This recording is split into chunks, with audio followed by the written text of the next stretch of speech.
ভাবুন তো, আপনি দিনে কতবার এই সূরাটি পড়েন?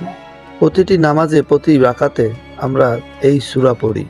কিন্তু কখনো কি ভেবে দেখেছেন এই ৭টি আয়াতের ভিতরে কি গভীর শিক্ষা লুকিয়ে আছে? সূরা আল ফাতিহা মানে উদ্বোধন বা সূচনা। এটি কোরআনের প্রথম সূরা।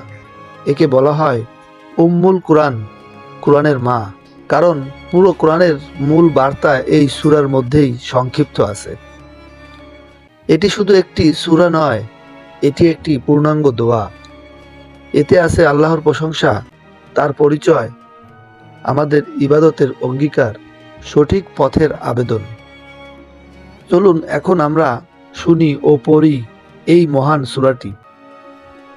বিসমিল্লাহির রহমানির রহিম। আলহামদুলিল্লাহি রাব্বিল আলামিন। আর রহমানির রহিম। মালিকি ইয়াউমিদ্দিন। ইয়্যাকা না'বুদু ওয়া ইয়্যাকা নাস্তাঈন। ইহদিনাস সিরাতাল মুস্তাকিম।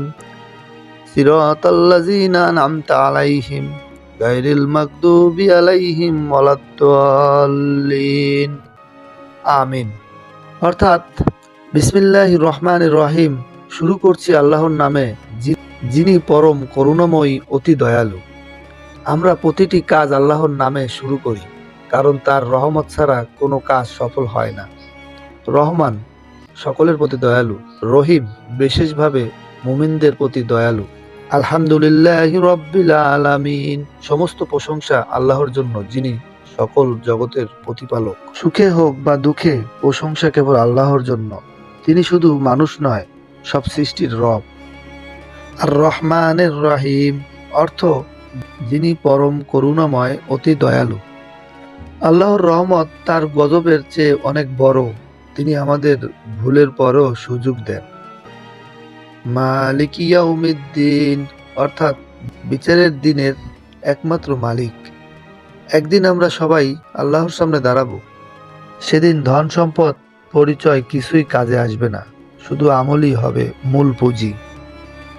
ইয়্যাকা না'বুদু ওয়া ইয়্যাকা নাস্তাঈন অর্থাৎ আমরা কেবল তোমারই ইবাদত করি এবং তোমারই সাহায্য চাই।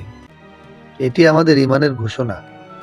ইবাদত একমাত্র আল্লাহর জন্য, সাহায্য চাই শুধু তার কাছেই। ইহদিনাস সিরাতাল মুস্তাকিম অর্থাৎ আমাদেরকে সরল পথ দেখাও। আমরা প্রতিদিন এই দোয়া করি, কারণ মানুষ ভুল করতে পারে। সঠিক পথে থাকার জন্য আল্লাহর হেদায়েত দরকার।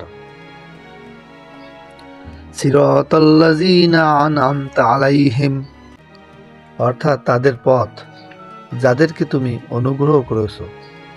নবী, সিদ্দিক, শহীদ ও নেককারদের পথ।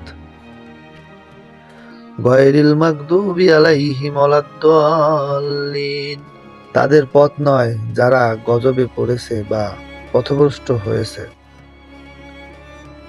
সূরা আল ফাতিহা শুধু নামাজের একটি অংশ নয়, এটি আমাদের জীবনের দিক নির্দেশনা। এতে আছে কৃতজ্ঞতা, তাওহীদ, আখিরাতের স্মরণ, হেদায়েতের দোয়া। আসুন আমরা যখন এই সূরা পড়ি, তখন শুধু মুখে নয়, হৃদয় দিয়ে গড়ি।